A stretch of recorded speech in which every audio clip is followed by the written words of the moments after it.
Starting chemistry time, we're talking today about states of matter. States of matter. Let's put the chemistry of, that kind of goes without saying because we're in chemistry class, aren't we? Chemistry of states of matter. The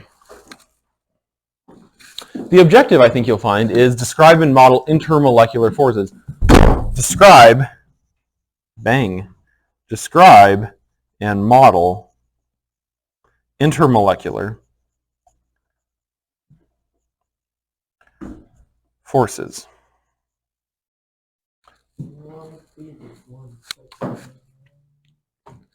Describe and model intermolecular forces. Chemists in training, that's you, chemists will often question when they don't quite know it yet, as you don't quite know yet. What is the relationship, they will say to themselves and to their teachers, what is the relationship, thank you, what is the relationship between the objective, intermolecular forces, and the title, states of matter? She forgot my teacup. We'll have to cut that. Where was I? Chemists will often wonder to themselves and their teachers, they will say, what is the relationship between intermolecular forces, the objective, and states of matter? So that's actually, this is the title, but we're going to have this kind of like hidden title, this recurring element of intermolecular forces. Intermolecular forces.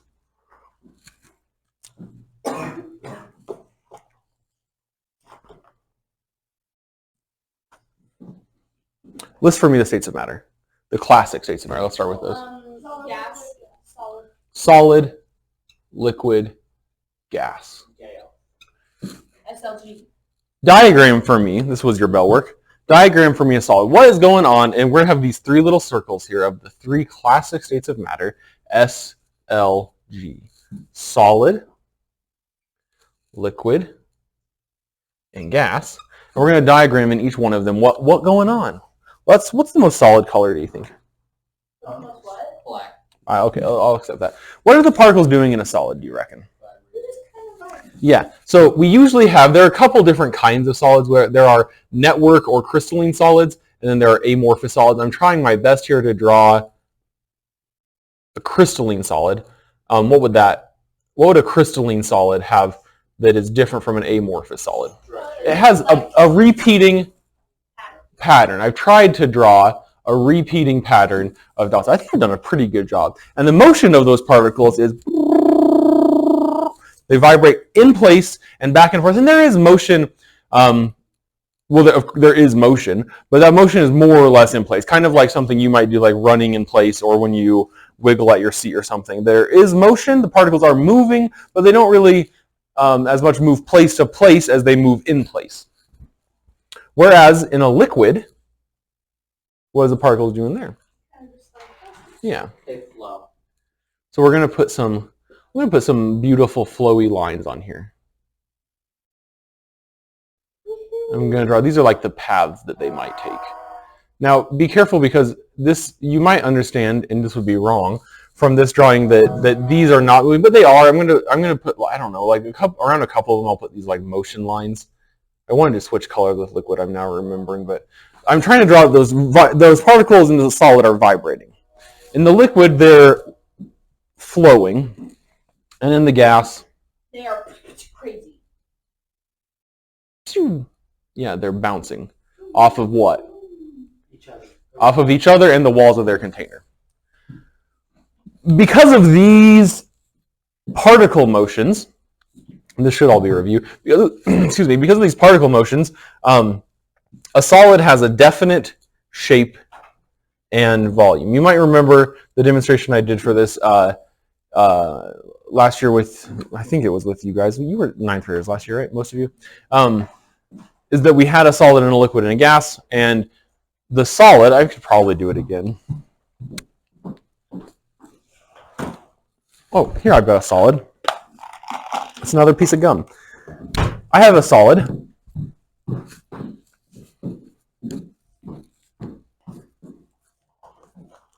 I'm really bad at showing the camera things. I have a solid. And what container is this solid in right now? It's contained within my little fingies, yeah. If I put that solid instead in my cup, here's my cup. Well, guess what? The solid still has that same shape and volume. We'll say this is a cubic centimeter. It's not quite. It's not even really a cube. But we'll say it's a cubic centimeter. Its shape is a cube, and its volume is a cubic centimeter, no matter what container I put it in, right? It's in a container or it's not. It still has a definite shape, in this case, cubic, and it has a definite volume, in this case, 1 cubic centimeter.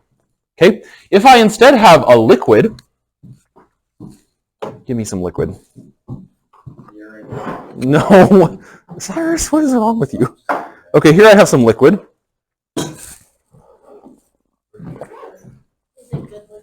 This is good. This liquid is bussin'. This I have some good liquid. This good liquid is a definite volume, right? But what shape is it? You can see in there. I'm approximating again about a cubic centimeter. It doesn't fill, but it takes the shape of its container. So I'm approximating about, I'm hoping, a cubic centimeter of liquid, and no matter how I slosh it around, it's still a cubic centimeter, right? But it changes shape, definite volume, no definite shape. So it has a volume of a cubic centimeter, no matter what container it's in, but it has a different shape depending on its container. In this, it's the shape of the bottom of the cup. And now it's the shape of, yeah, it's flat. It flattened. And now I have a slipping hazard. So remember that I'm DNR, and so if I slip on this, just leave me. Don't help me. Yeah. No definite shape. So it takes the shape of its container, but it does have a definite volume. In a gas, no definite volume or shape. If I had a balloon, I don't have this, and I wasn't prepared, so I don't have a balloon. But a balloon, we could say, I could make a balloon that had a volume of 1 cubic centimeter, and if I pop that balloon, now that same gas, so it has a definite volume, sorry, it has no definite volume. If I pop that little balloon, it will expand to fill the entire room, and it has no definite shape. It's now the shape of the room instead. Yep. Yeah, now it changes shape, though, depending on what it's filling, and it also changes volume. This is true because these have, for a given substance, as its energy increases, its kinetic energy increases as it does what? What thing can we do to molecules or to a substance to make them have more energy? Yeah, usually increase the temperature. At the molecular level, kinetic energy equal to 1/2 mv squared, you'll remember that, and potential energy, which is the distance between the particles, and there's a calculation for that. Those two things correlate to thermal energy at this level. So the kinetic energy, the motion of the particles, we record on the macro scale as thermal energy. Remember from your vocab, the temperature is a measure of the average thermal energy. One thing that we talk about with the gas is that this process of a gas being taking the shape of its container is called diffusion.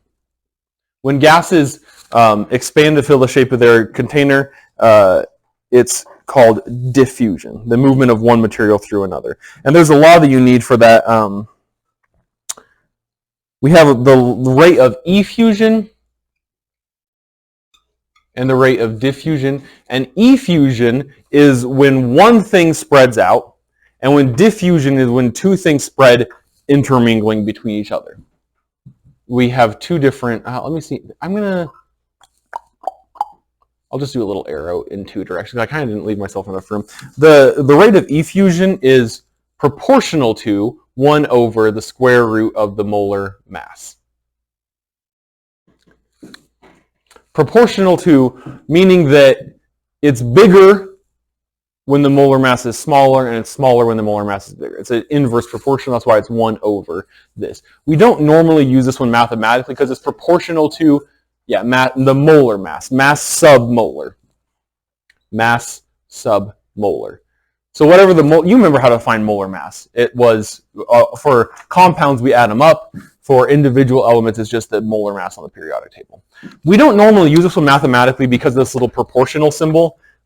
We would have to know to what it was proportional. And so usually, when we do it mathematically, we're calculating how two things are blending together, the rate of diffusion, which we have as, you should write this down, please, the rate of A over the rate of B, so we're getting a ratio here, is proportional to, or equal to, more specifically, equal to the molar mass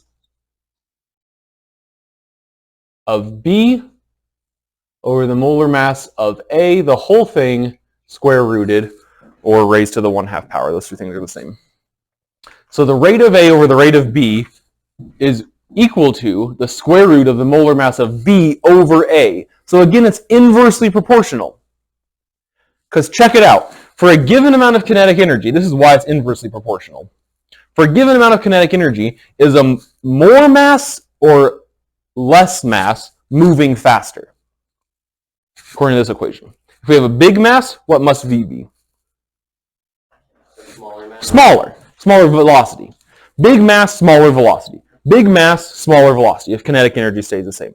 That is, for a given temperature, a given thermal energy, big mass means small velocity. That's why these are both inversely proportional. The bigger the molar mass, the smaller the rate as it compares to another rate. In the last 2 minutes, you spoke 149,000 words. That's a lot of words. Wow. That's 149,000. The bigger the mass, the smaller the rate. The bigger the mass, the smaller the velocity, which in this equation equates to a rate of its diffusion. We have tea. Would you serve out the tea, please? Tea, please. Really? Another thing that's true, that's true of gases because of this no definite volume or shape is that they exert a pressure. Remember from physical science that pressure equals force over area. Pressure equals force over area. A lot of the math questions on your test are just simple conversions of pressures. Force equals press over area. Pressure equals force over area.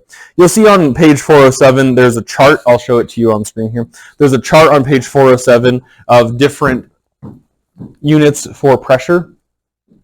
Not visible at all. Let me get it over here.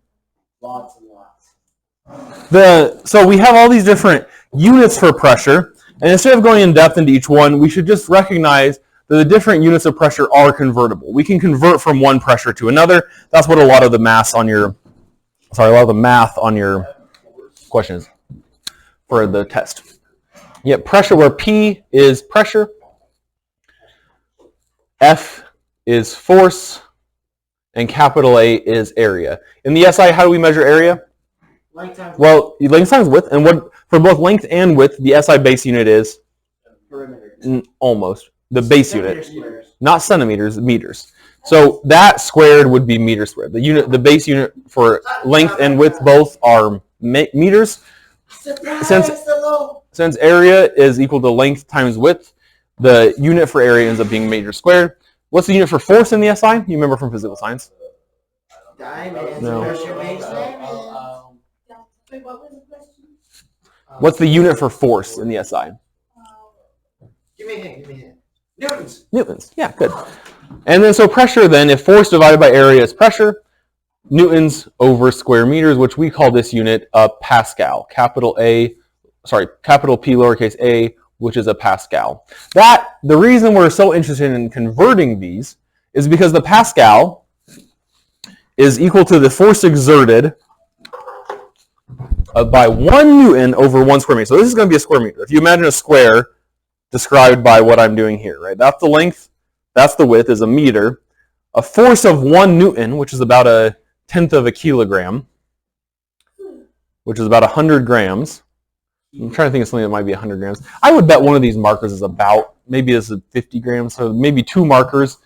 The weight of 2 of these exerted over this big area is 1 Pascal. So it's a very, very, very small unit. We're normally talking about pressures that are much higher than the range of pascals, and so we usually use kilopascals or some other unit, because Pascal's is such a small little unit. So gases exert pressure on their container.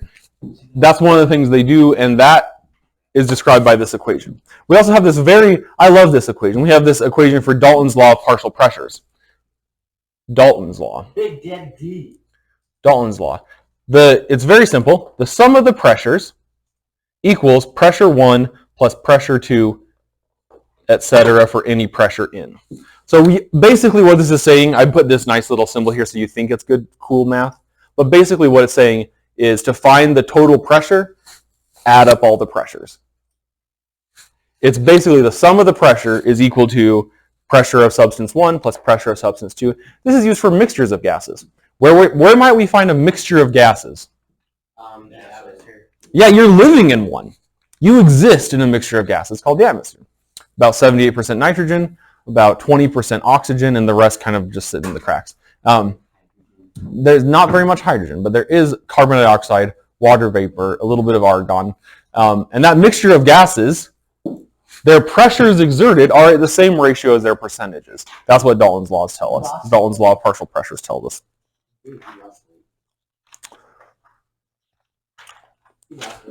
Why do these three things exist, though? And how do they relate to our objective? That's what we're actually talking about. I'm not trying to make you feel bad, but everything we've talked about so far is really a review from physical science. I'm happy to help you review, but that's what it basically amounts to. Now this is the chemistry. The chemistry is how does this relate to these? Well, think about it this way. Looking at the tightness of even these models of the structures that I have drawn, looking at how closely grouped they are, looking at how their kinetic and potential energies are. Remember, kinetic energy is how fast they're moving. Potential energy is how far apart they are. Which one do you think has the strongest forces holding them together? Potential. That's not a choice. Solid is the right answer. So generally, increasing energy from solid to gas, but also decreasing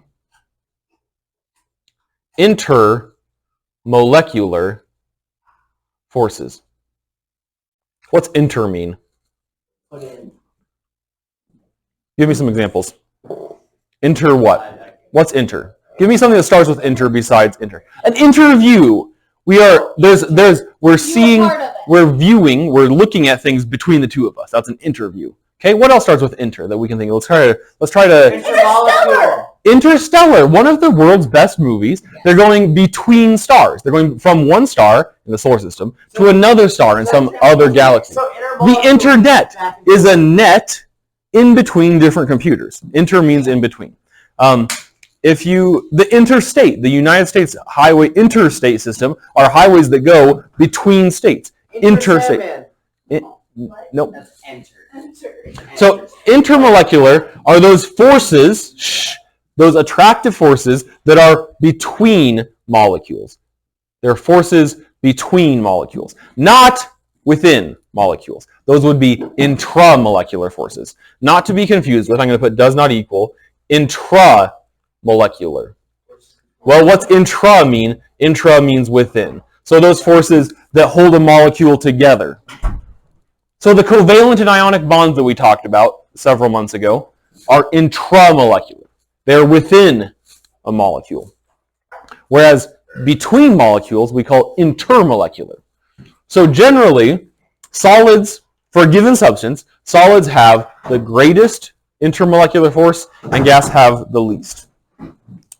The kinds of intermolecular forces are dispersion forces, sometimes called London dispersion forces,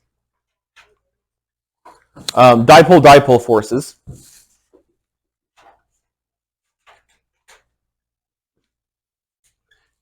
and hydrogen bonds. And these I have listed in order of increasing strength. What fundamental force of the universe do you think is causing all of these? There are 4 fundamental forces of the universe. Nope. That would be not even intramolecular, but the strong force is intra-atomic, within a single atom. What caused the intramolecular forces? Those that hold atoms together to make a molecule. Oh, electromagnetic. Electromagnetic. Yeah, in ionic compounds, which aren't technically molecules. But in ionic compounds, the positive and the negative charged ions were held together by the electromagnetic force. In a covalent bond, the valence electrons were attracted to both nuclei, and that electromagnetic attraction held it together. Hydrogen bonds. What do you think causes these generally? Hydrogen bonding with something. Well, it's all still electromagnetic forces. They're all still, where should I write this? They're all electromagnetic. All of them are electromagnetic. So it's not like ionic bonds between atoms where one has a positive charge and one has a negative charge and they're held together. But they do have to have some partial positive and partial negative charges. And what happens is in the dispersion forces, random skewing, I'll put that, of electrons cause attraction. So because the electrons are moving more or less at random, I'm going to draw that blue here, sometimes the electrons might both hang out on this side of this little dot and this side, and that tiny little force of attraction there is called a dispersion force. So just because of the random movement of electrons, sometimes one side of an atom, or a molecule, gets more positive than the other side. And then when that happens, maybe it repels the electrons from another one, or attracts the electrons from another one, and now there's a very minor attraction, which pretty soon goes away. But on average, that dispersion force can cause a large-scale attractive force on the molecules. Dipole-dipole forces are a little bit stronger. They happen when permanent polarity or partial charge. So this would be something like within, well, it does exist within water, but it within, I think of a better example. So with something like within methane, there would be dipole-dipole forces. No, that doesn't really work, does it? Not methane. With water. No, water is better illustrated by hydrogen bonds, and we'll get there in a second. But basically, the substance has a polar bond, so maybe something like nitrogen dioxide.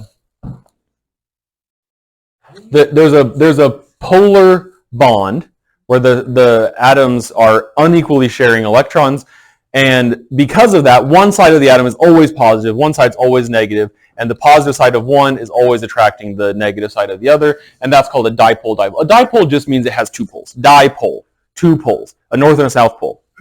The hydrogen bonds are a special case of that, special case where there's a strong dipole when hydrogen bonds specifically with oxygen or fluorine. There might be another example too. Let me look.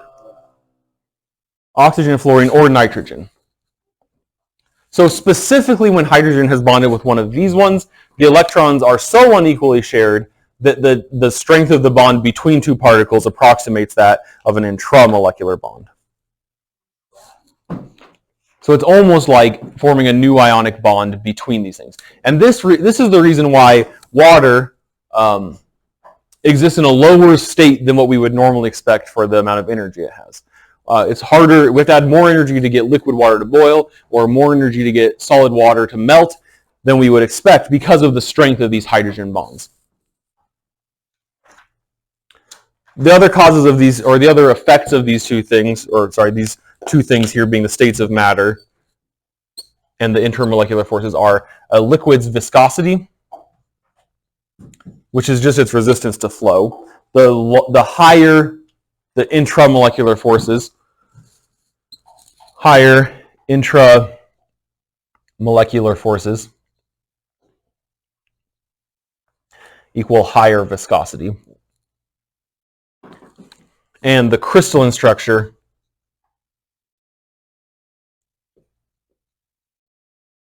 of solids.